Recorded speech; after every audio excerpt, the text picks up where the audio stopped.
Halo teman-teman, selamat pagi. Jumpa lagi bersama saya Diki Albedo Ginting. Nah, pada pagi hari ini kita akan membahas tentang memahami hubungan berbahasa. Memahami berbahasa ini dari mata kuliah psikolinguistik. Mata kuliah psikolinguistik diampu oleh Bapak Immanuel DB Silitonga MPD.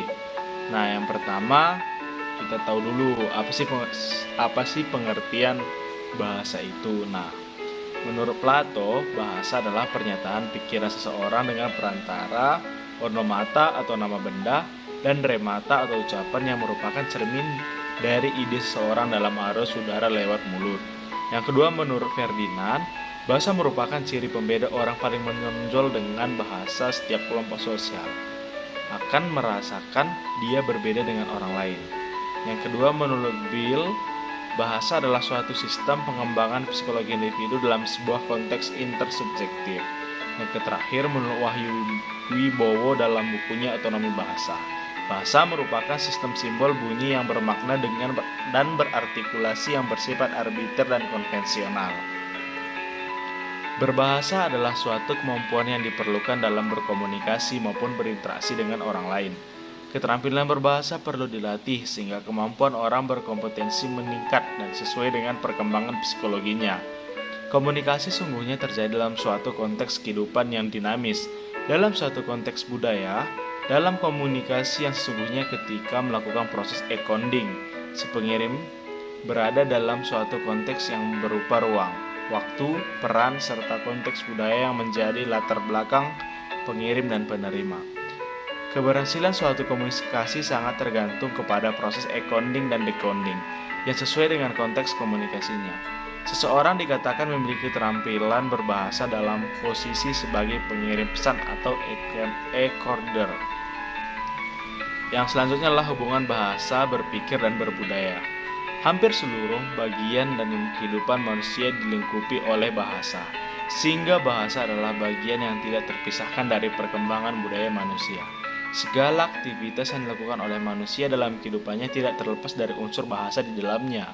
Seorang peneliti yang memahami kebudayaan suatu masyarakat terlebih dahulu harus menguasai perkembangan bahasa suatu masyarakat. Karena melalui bahasa, seorang bisa berpartisipasi dan memahami sebuah bahasa. Namaban menggolongkan definisi kebudayaan menjadi 3, yaitu definisi yang melibatkan kebudayaan sebagai pengatur dan pengikat masyarakat. Yang kedua, definisi yang melihat kebudayaan sebagai hal-hal yang diperoleh manusia melalui belajar atau pendidikan.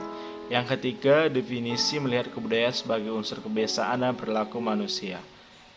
Baru yang keempat adalah definisi yang melihat kebudayaan sebagai sistem komunikasi yang dipakai masyarakat untuk memperoleh kerjasama, kesatuan, dan kelangsungan hidup manusia.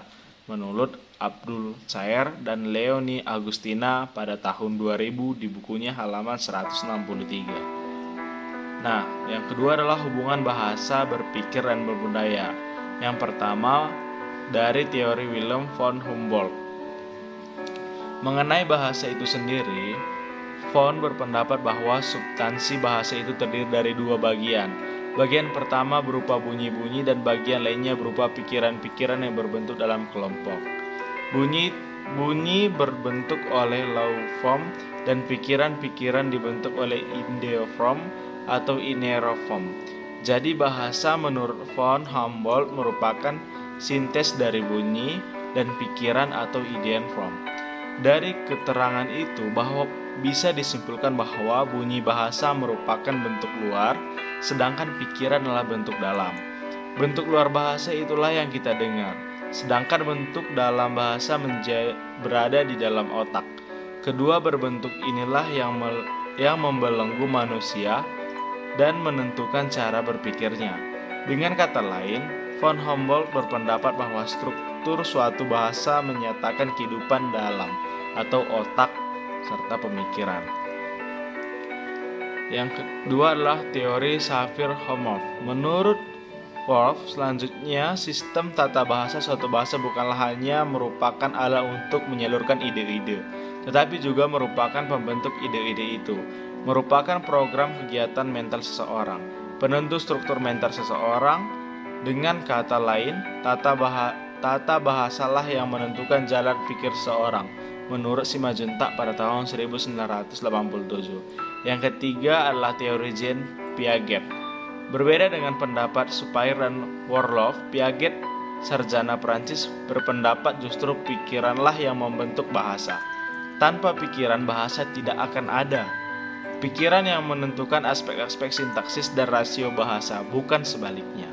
Piaget yang mengembangkan teori pertumbuhan kognisi di bukunya Piaget pada tahun 1962 menyatakan jika seorang kanak-kanak dapat menggolong-golongkan sekumpulan benda-benda dengan cara yang berlainan, sebelum kanak-kanak itu dapat menggolong-golongkan benda-benda tersebut dengan menggunakan kata-kata serupa dengan benda-benda tersebut, maka perkembangan kognisi dapat diterapkan telah terjadi sebelum dia dapat berbahasa. Nah, baiklah teman-teman, sekian perjumpaan kita untuk pagi hari ini. Jika ada tutur kata yang salah, saya minta maaf dan menerima kritikan teman-teman untuk di bawah ini. Baiklah teman-teman, selamat pagi, selamat beraktivitas. Semoga kita sehat selalu semua dan bersemangat untuk menjalani hari-hari. Terima kasih.